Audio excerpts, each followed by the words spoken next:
Apa kabar Ibu Bapak, Saudara-saudara? Kiranya semua kita ada di dalam keadaan baik, dalam naungan kasih setia dan pemeliharaan Tuhan. Dalam syafaat malam ini, cerita yang akan mengawali refleksi kita berjudul Salah Bantal. Dikisahkan ada seorang oma, sebutlah namanya Ida. Dia sudah hampir 2 bulan lebih tidak hadir di dalam kebaktian minggu. Padahal biasanya Oma Ida sangat setia mengikuti kebaktian. Maka penatua di wilayah di mana Oma Ida berdomisili datang melawat sang oma. Terjadilah percakapan sebagai berikut. Apa kabar Oma Ida? Kami kehilangan Oma loh. Karena sudah hampir 2 bulan kami tidak melihat Oma hadir dalam kebaktian minggu. Kami khawatir Oma sakit. Tapi kelihatannya Oma sehat ya. Oh, terima kasih buat perhatiannya.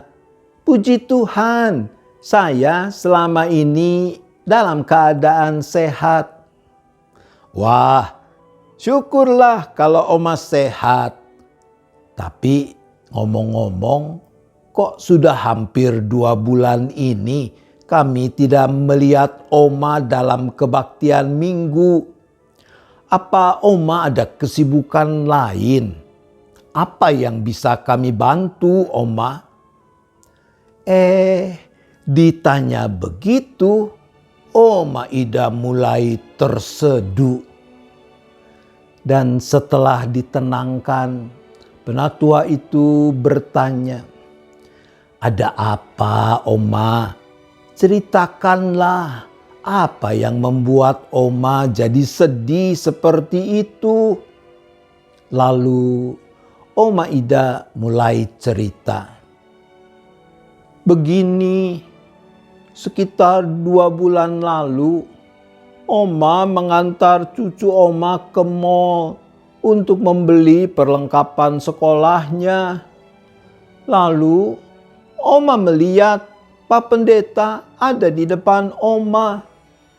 Sekalipun Pak Pendeta itu jauh lebih muda dari Oma, tapi Oma tuh sangat menghormati Pak Pendeta.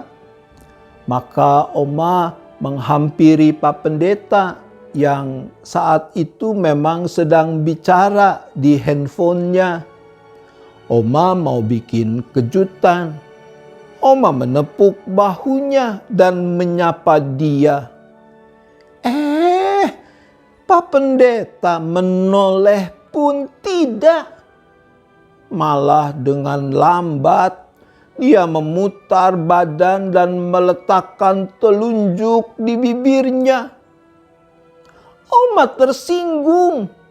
Masa pendeta bersikap seperti itu? Oma sudah menghampiri dia. Oma sudah menyapa dia. Menoleh pun tidak ia mau lakukan. Pasti Pak Pendeta mengenali suara Oma. Tapi Pak Pendeta membalikkan badannya pun lama banget. Sepertinya dia enggan untuk bertemu dengan Oma. Oma tersinggung. Pokoknya Oma tidak mau melihat Pak Pendeta lagi. Sakit hati Oma. Nah, singkat cerita, sepulang dari rumah Oma Ida, penatua itu segera menemui Pak Pendeta, memberitahukan apa yang terjadi dan minta penjelasan dari Pak Pendeta. Sambil menepuk dahinya, pendeta itu bercerita, iya, saya ingat kejadian itu sekarang. Benar, waktu itu saya bertemu Oma Ida di mall. Saat itu saya sedang mencari toko obat. Nah, mendadak ada telepon dari salah seorang anggota jemaat yang ada dalam keadaan darurat.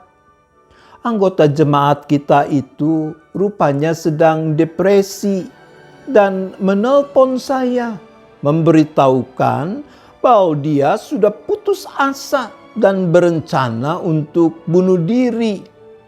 Di tengah percakapan itulah, Oma Ida, saya ingat dia menyapa saya dari belakang. Saya tidak bisa menyetop percakapan dengan anggota jemaat kita itu.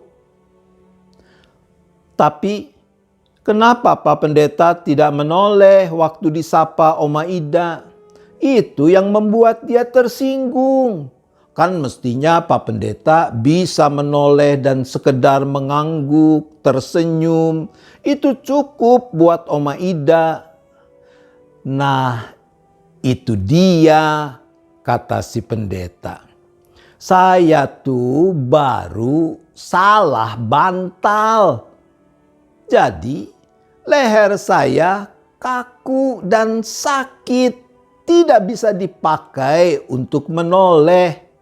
Saya kan tadi bilang, saya ke mall untuk ke toko obat, untuk membeli parem atau arak gosok dan yang sejenisnya buat leher yang salah bantal itu. Tapi memang saya salah. Saya mengaku. Mestinya setelah itu saya menghubungi Oma Ida untuk memberitahukan kondisi saya. Tapi waktu itu saya tidak melakukannya karena saya harus segera ke rumah anggota jemaat yang mau bunuh diri itu.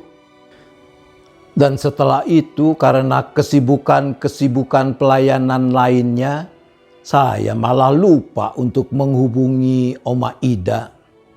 Ya, saya memang salah. Sekarang juga saya akan menghubungi beliau. Salah bantal hampir saja merusakkan relasi pendeta dengan anggota jemaatnya. Tapi poinnya bukan urusan salah bantal. Ngomong-ngomong, ibu bapak, saudara-saudara tahu ya yang dimaksud dengan salah bantal. Ketika bangun tidur, leher kaku, tidak bisa dipakai nengok kiri kanan, sakit. Lalu yang kita salahkan bantal. Inti dari cerita ini adalah bahwa di sana sini bisa terjadi suatu relasi terganggu ketika orang tidak mau mencari tahu sebab musabab mengapa sesuatu terjadi. Mengapa orang lain bersikap seperti itu dan yang seterusnya. Inti persoalan adalah karena kadang kita terlalu cepat memegang teguh prasangka kita dan menjadikan opini kita sebagai kebenaran tanpa mencari tahu kebenaran yang sesungguhnya, fakta yang sebenarnya. Nah, surat Roma pasal 12 ayat 3 mengatakan begini. Berdasarkan kasih karunia yang dianugerahkan kepadaku, aku berkata kepada setiap orang di antara kamu, janganlah kamu memikirkan hal-hal yang lebih tinggi daripada yang patut kamu pikirkan. Tetapi hendaklah kamu berpikir begitu rupa, sehingga kamu menguasai diri menurut ukuran iman yang dianugerahkan Allah kepada kamu masing-masing. Ungkapan lebih tinggi yang digunakan dalam teks kita berarti menganggap diri lebih dari yang lain. Dalam hal apa? Termasuk menganggap apa yang dipikirkan lebih benar menganggap diri lebih baik ketimbang orang lain, dan yang seterusnya. Teks kita juga mengatakan bahwa ukuran yang sepatutnya dan seharusnya adalah iman. Berarti kita diajak untuk mengelola pikiran kita sehingga selaras dengan iman.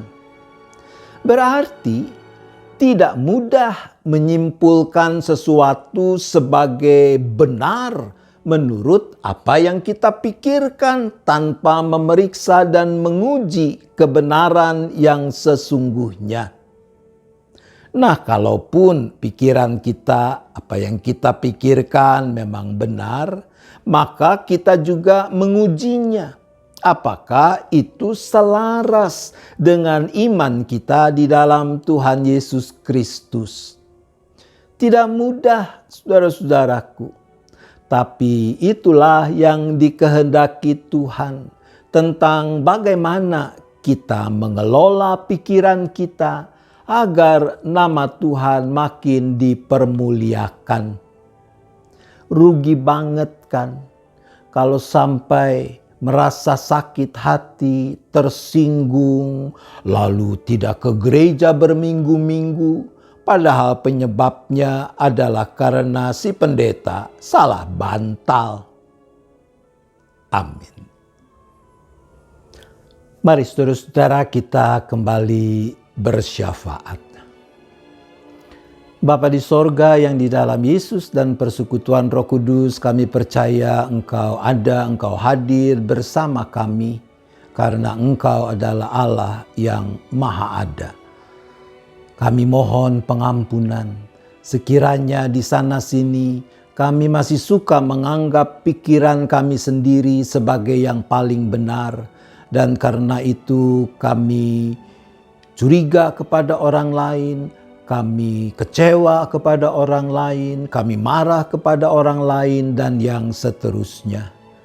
Ya Bapa, berikanlah, anugerahkanlah kepada kami hikmat, kerendahan hati, dan keterbukaan pikiran untuk selalu mau menguji apapun yang kami pikirkan, agar pikiran kami dan isi pikiran kami bersesuaian dengan iman kami kepadamu di dalam Yesus Kristus.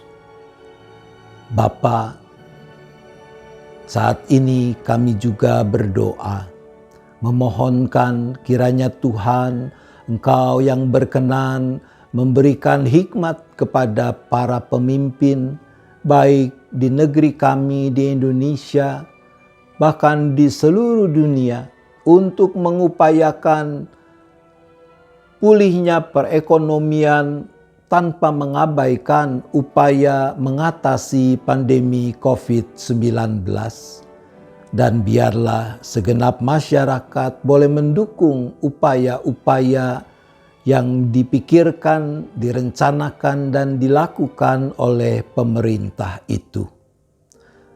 Bapa, secara khusus di tengah situasi seperti ini, kami mohon agar kehadiran para pengikut Kristus sungguh-sungguh bisa mendatangkan sukacita, damai sejahtera bagi orang-orang yang ada di sekitarnya, sehingga nama Tuhan makin dimuliakan.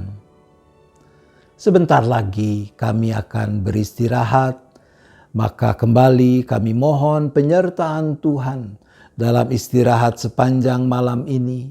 Tuhan menjauhkan kami dari berbagai mara bahaya, malapetaka. Kami boleh beristirahat dengan cukup, dan besok memasuki hari baru dengan sukacita, dengan semangat yang terbarui untuk dapat makin memuliakan nama Tuhan. Terima kasih ya Bapa, kami bersyafaat hanya di dalam nama Tuhan Yesus Kristus. Amin. Selamat malam Ibu Bapak, saudara-saudara yang dikasihi Tuhan. Selamat beristirahat. Tuhan tetap beserta kita.